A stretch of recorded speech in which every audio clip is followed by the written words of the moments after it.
The murder of Charlie Kirk resulted in two families that were utterly ruined by a communistic, toxic brain virus implanted in thousands of Americans. Charlie Kirk was gently, kindly, and bravely fighting the virus with words, and he was curing young people left and right. He was murdered for his trouble. Charlie went where few dared to tread, into the heart of evil, communist propaganda, the American university. I want to introduce Scott Spitzer, who connected us with our speaker, William Jacobson. He is the vice chair of that really long name, and he has oversight over $500 million raised from the county retail sales surtax. So, Scott Spitzer.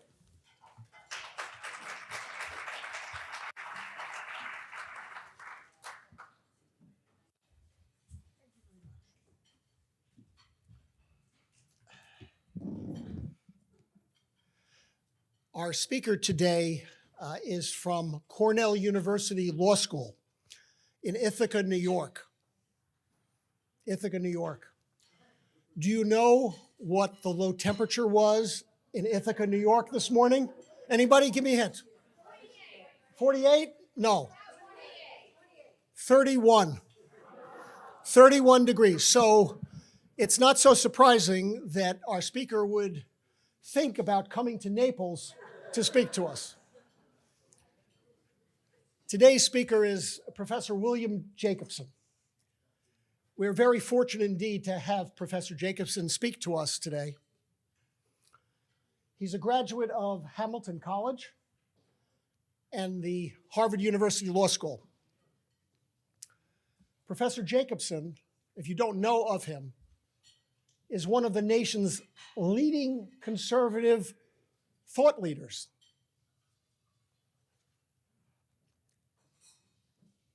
He joined Cornell's law faculty in 2007 and is clinical professor and director of its securities law clinic. He has a national reputation as a leading practitioner of securities arbitrations.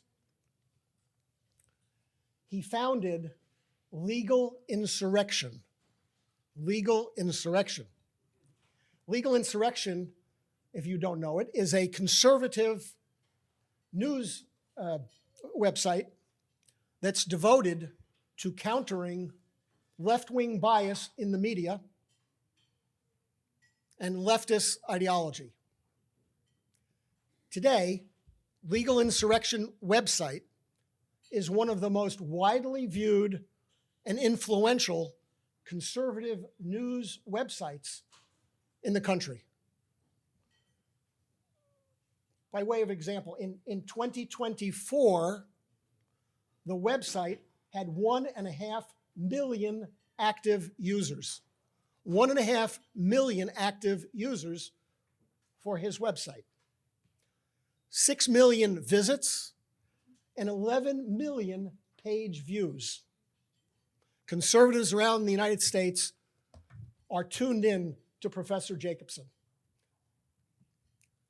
In addition to the website, Professor Jacobson has Legal Insurrection Foundation. Legal Insurrection Foundation. It's a not-for-profit advocacy organization which focuses on free speech and academic freedom issues.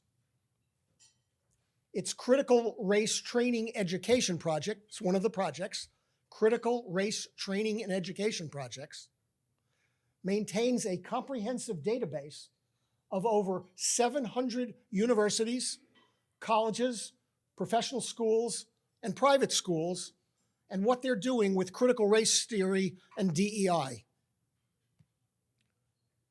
In addition to that project, they have another project called the Equal Protection Project, whereas the other project is more of a academic and research-oriented. This group is an active organization that fights discrimination in education. For example, in 2024 alone, this project of his foundation filed 36 complaints or legal challenges in 11 states, especially focused on discrimination in scholarships and educational programs. Professor Jacobson is frequently quoted in the major media. He's authored many op-eds in major publications, and he frequently appears on television like Fox News and radio. So please, join me in giving a warm Naples welcome to Professor William Jacobson.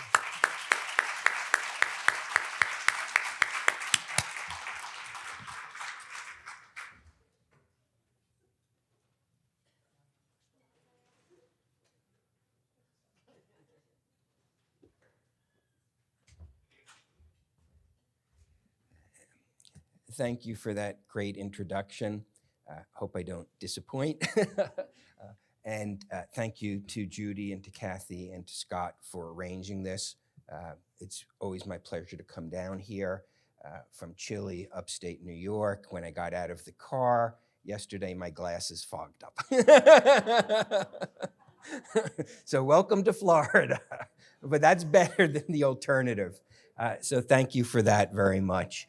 I know you thought you were coming here to enjoy lunch and chat with friends and maybe talk a little club business, but I'm here to tell you, you are here to save America.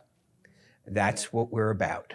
And I'm going to talk to you about one of the greatest threats to our country, which is what has happened to the education system. A lot of you know that. I see nodding of heads, and I think you're an educated audience, but I don't think you realize how bad it is, particularly in higher education, moving down to K-12. Before we get to that, let me give you a thumbnail sketch of my background, how I got here. So I grew up in the New York area and went to Hamilton College, a small conservative all-male college when I joined, which then merged with a left-wing liberal female college called Kirkland College. And essentially what happened is institutional capture, that the far left faculty took over the hiring committee, spent the next 20 years hiring only from the left, and Hamilton is now indistinguishable from Oberlin or a whole host of other schools. I then went on to Harvard Law School and witnessed the birth of critical race theory. So I am a witness. The left likes to talk about lived experience. Okay, my lived experience is actually witnessing the people and the ideologies and how they formed at Harvard Law School in the early 1980s. And in fact, the person who invented the term critical race theory was my classmate, who also developed the concept of intersectionality, if that word, who here has heard of intersectionality? Okay, so fair number, but not everybody. Intersectionality is the identification of your rights and your obligations and your place in the world based on your identity, okay, and how different identities overlap. And then I went into, I also witnessed in those days the racialization of education, which is essentially what critical race theory is, and the racialization of the Middle East dispute, the dispute between Israel and the Arabs, was framed at that time as a racial dispute. And they built what they called coalitions of color against white oppressor Israel. Of course, anybody who's been to Israel knows that's not what it is, okay? But that was the ideology. Then, like most of my classmates, went off to a law firm, legal practice, business, whatever. But the most aggressive, most anti-American, most anti-Israel, anti-Semitic, anti-Christian students, guess where they went? Academia, okay? So I went off into private law practice, oblivious to what was happening on the campuses. was not political at all until one day, I think it was 2007, 8, 9, 10, whatever the year was, I see an op-ed in the New York Times, something about, anti-Israel op-ed, and I looked and I said, geez, I know that guy. I know that guy. That name sounds so familiar. And sure enough, it was one of the people from the early 1980s, 30 years later, has been a professor at a law school in California for 30 years, pushing this stuff. And so what you've had happen is a takeover, first of higher education, that came gradually. It came over 20 to 30 years. And there was a purge in academia of conservative faculty. There was a purge over 30 years of pro-Israel faculty. And I always bring up those two together. The anti-American students and faculty are the anti-Israel students and faculty. They are literally the same people, okay? And they're united in these different ideologies that hate our country, hate capitalism, hate Christianity, and so it has been close to impossible, not impossible, and there are a handful of exceptional universities, but for the most part, at your average university in the United States, it has been close to impossible for almost 30 years to get hired if you are openly conservative, if you're openly Christian, if you're openly pro-Israel. And so when I say there's been a purge of academia, it's not so much that they fired people. They spent 30 years not hiring people, okay? If you look at the statistics of what's happened to higher education, if you go back 30 years, it was roughly, in terms of how faculty self-identified, it was roughly 60% self-identification as liberal left and 40% identification as conservative right-leaning. Pretty much what you'd expect. Academia's always been a little bit left, but 30, 40 years ago, it was a mix. If you look at the most recent statistics, which I saw 2-3 years ago, came out by one of the reputable organizations that poll these things, it's 28-1. There are almost no conservative faculty in academia. If you look at the cohort 10 years or younger in academia, it's 40-1 because people don't get hired, can't get hired. And that's true, that's for conservative versus liberal, but it's also true for pro-Israel versus anti-Israel. And again, I bring that up because that goes hand in hand. It's about the same, although I've not seen the statistics. So what you have in academia is a monoculture. It's a monoculture which frankly hates our country, views us as illegitimate. How shocking, because if this event took place at Cornell, guess what we would have had to read in addition to the other things you read at the beginning? We would have had to read a land acknowledgement, okay? Acknowledging that we're on somebody else's land, okay? That's mandatory at Cornell. All university-sponsored events must start with a land acknowledgement, okay? And my view has always been to Cornell, if you think that land acknowledgement is true, well, why don't you leave? Give the university back to the people you say were here before. But it's just virtue signaling. But it's a reflection of how the university system has been captured. And what you have is you have a purge of internal opposition. My view has always been that the university systems cannot reform themselves. Any reform has to come outside because there is no internal opposition left. There's nobody to reform it from internal. And that's why what's happened in Florida, despite the screams about academic freedom, what's happening at the federal level now is absolutely necessary to get reforms into the system because they cannot take place internally.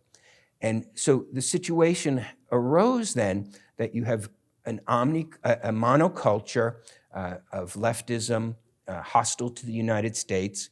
And guess where those students who for the last 15, 20 years were indoctrinated in this, guess where they went? They went to teachers' colleges. They went into K through 12. They went to teachers' unions. Okay, teachers' unions are among the most pernicious of everybody, okay, because they're extremely powerful. In Rhode Island, where I practiced law before I joined Cornell in 2007, teachers' unions run the state, okay? Completely run the state. And it's to a certain extent true nationally. So you have a situation where there is no opposition. The United States is viewed as inherently bad, inherently illegitimate. That's where the critical race theory and the diversity, equity, and inclusion come in. And so I started Legal Insurrection in 2008 as a result of an argument I had with a former client who said, I've never heard anyone explain your view as well as you do, when I told him I was voting for John McCain and Sarah Palin. And he says, you should start a blog. Okay, back then blogs were very big. And I looked it up and I said, okay, I need a blog. I'm feeling so frustrated with the media bias in the 2008 election that the word that came to mind was insurrection. And I looked it up, and by definition, insurrection is illegal. Said, I just started 10 months ago a new job as a law professor. Maybe that's not the best name for it. I said, I'll call it legal insurrection, which I was way ahead of the times, because now it's all over the news. Stephen Miller's using the term. Kathy Hochul is using the term when she didn't like what happened in Texas. And, our search engine hits have gone way up, but anyway, so I started that, and we began to cover these things. Originally it was a solo blog, then a group blog. Now it's a foundation, Legal Insurrection Foundation, nonprofit. And there will be information about our foundation on your way out. Please all take a bag. We've got some information about the foundation in there. And I've covered all these things every day, and we decided to launch criticalrace.org, that's our critical race theory, which documents the spread of critical race theory and diversity, equity, and inclusion in mostly higher ed, but also professional schools we cover. Guess which field is absolutely the worst? It's not even a close call. Which field? Medicine. We have a separate database that covers all 156 domestic US medical schools. And we've written about it. We've written op-eds about it. They are absolutely the worst when it comes to the DEI stuff. In fact, I was the named plaintiff, Jacobson versus the health commissioner of New York, challenging COVID therapeutic guidelines which prioritized non-whites over whites.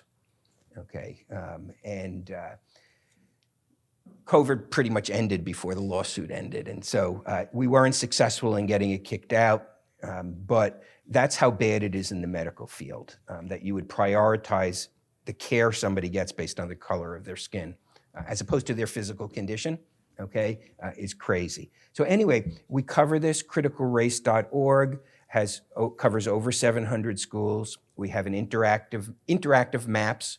You hover over it with your mouse, you click on your state, you then have a drop-down menu, you click on your school, and we have covered that. And that gave rise to Equal Protection Project, which we have on the banner here, which as of today has brought over 120 legal challenges. We brought legal challenges to over 120 institutions, mostly in higher ed, although we've done some K through 12. And covering over 550 discriminatory scholarships and programs. And so we're very well versed in all of this. But what we witnessed in higher ed and what we've been covering in higher ed has now moved down to K through 12. It's moved into elementary school. It's moved into kindergarten, because the teachers' colleges and the teachers' programs, all of these ideologies move down. And I'll give you one example. At our website, we covered the story of a woman who was a teacher in Providence, Rhode Island, in the Providence Public School District, which is a roughly 80 to 90% minority school district, mostly Hispanic, but some African American.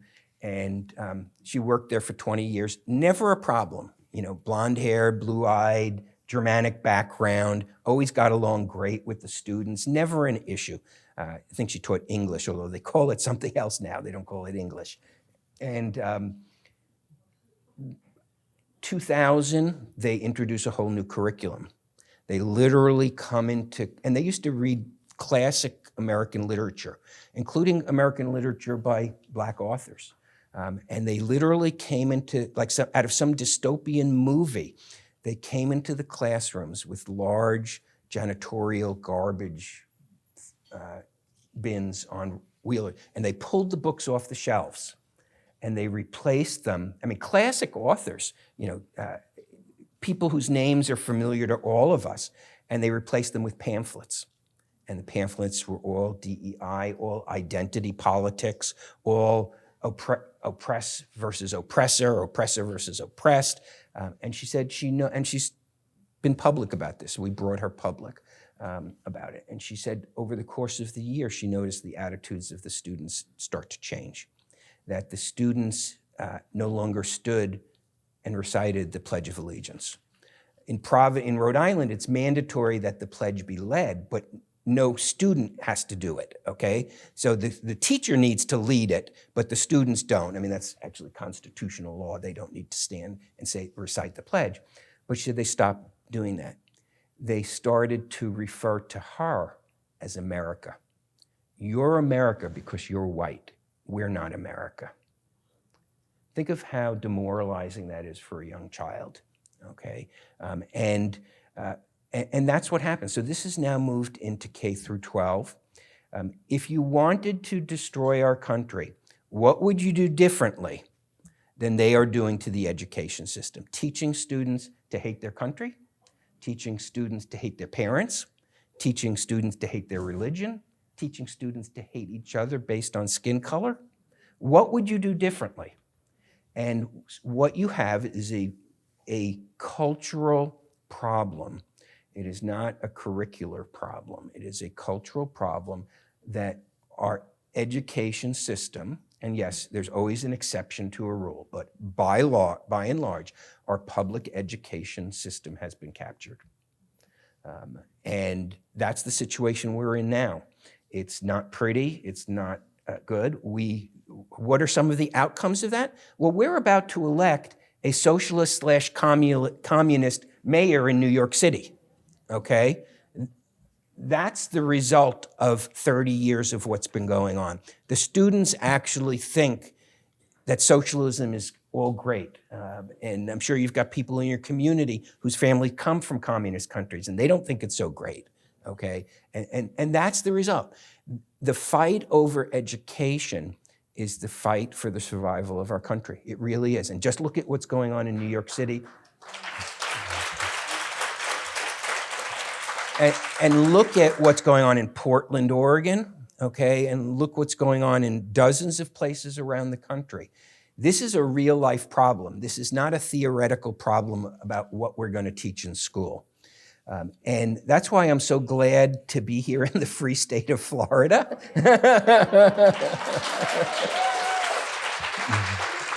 Well, if you've ever seen that Seinfeld episode where they're asking, is there anything to rent in Tuscany?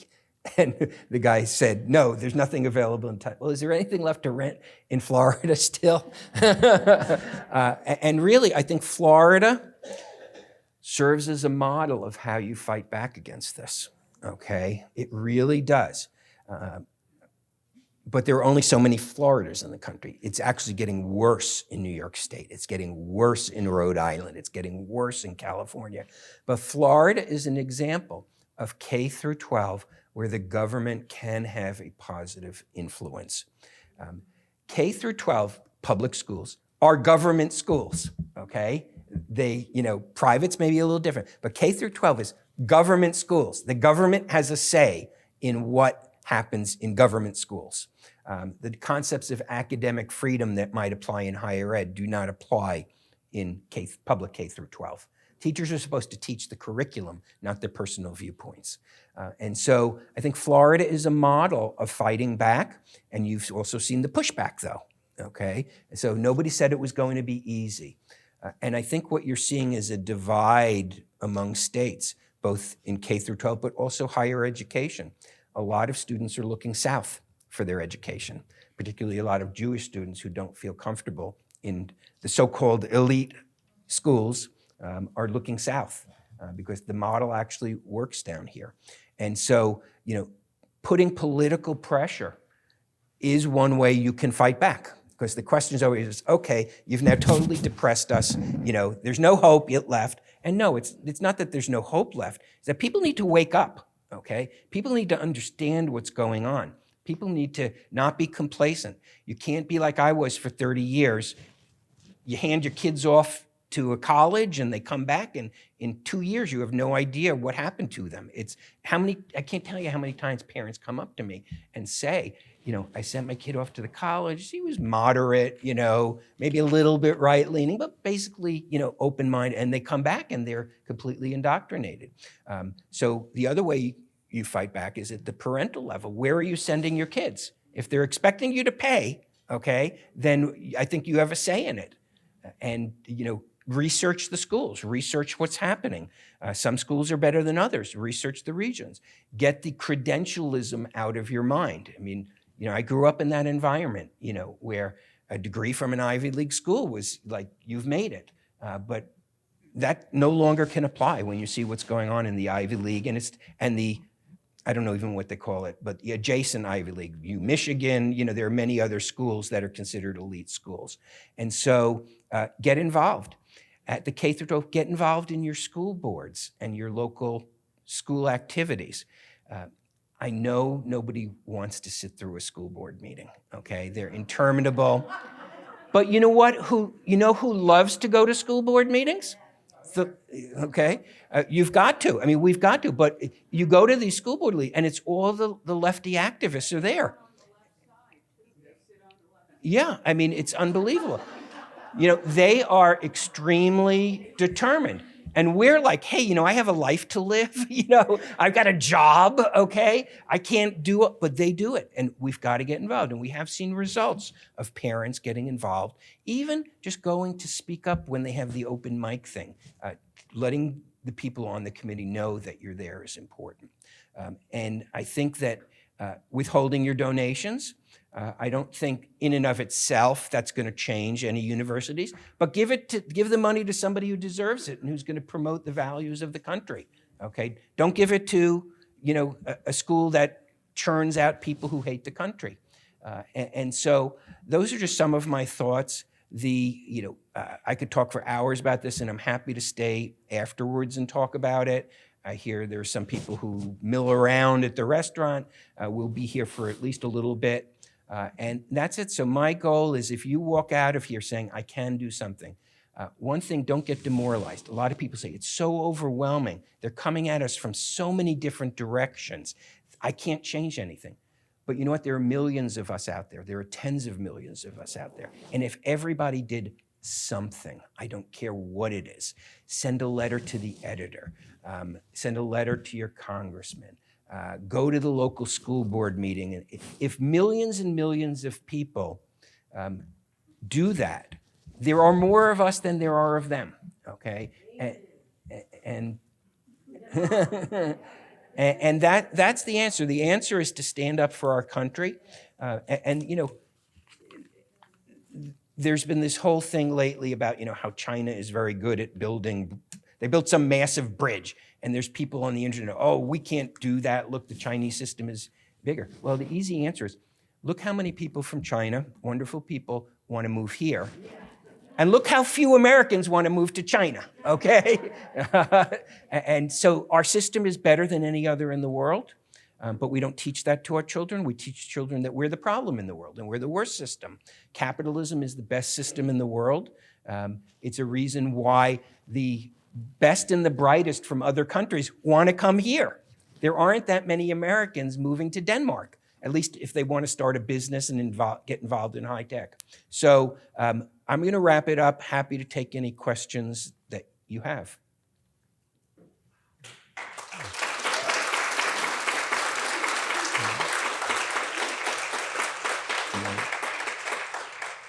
Okay, you'll have to speak up so I can hear you up here.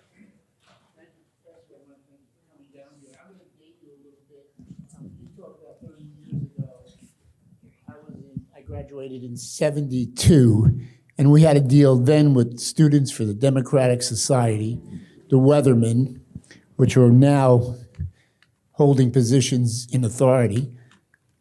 But think about Charlie Kirk. When you mentioned, the hiring practices of the universities, there's no way for a conservative to get in. I think Charlie Kirk, in his effort to convince students there's a better way, and that's one angle, but the other angle I'd like to ask you is, what about the alumni of these schools? Are they totally silent? For instance, my wife went to Villanova, which is a Catholic institution. You would not believe how left Villanova is. But I know personally many alumni there are super conservative. Where is their voice in expressing to those institutions that we want to see a change of direction of this school? I know they have power, but how do we get them motivated to act on that power? Thank you.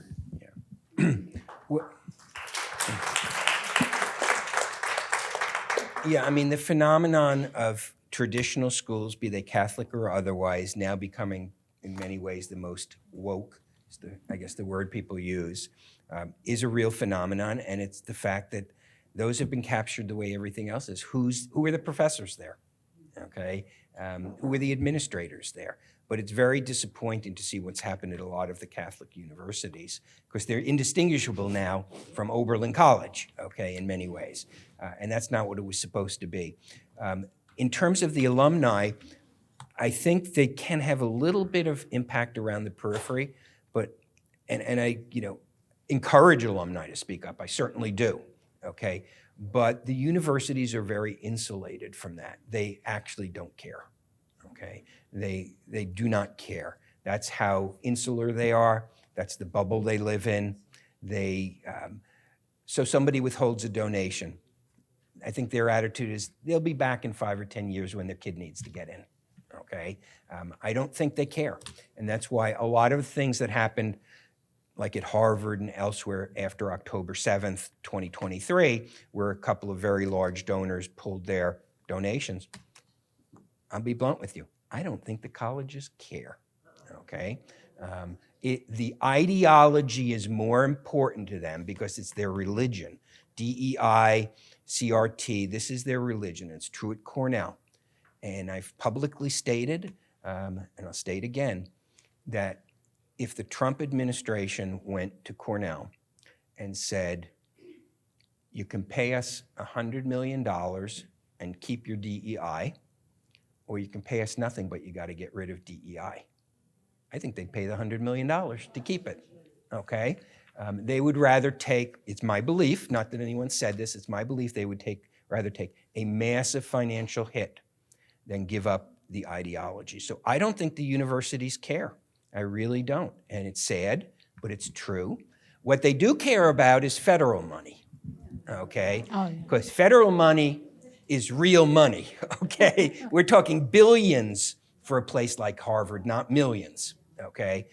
And that's the pressure point that the administration is bringing to bear.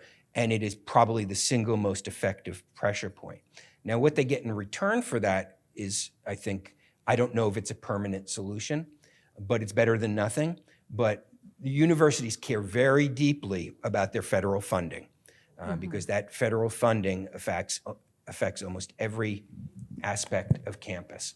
And they will give up the ideology if it's billions of federal dollars at stake. They'll have no choice.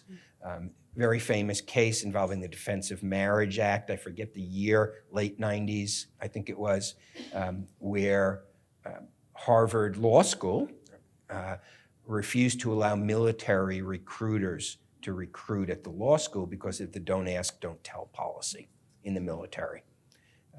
And federal government passed a law, Congress passed a law called the Solomon Amendment, which said that any university that does not allow military recruiters to recruit on an equal basis to everybody else will lose their federal funding. And Harvard challenged that, went up to the Supreme Court.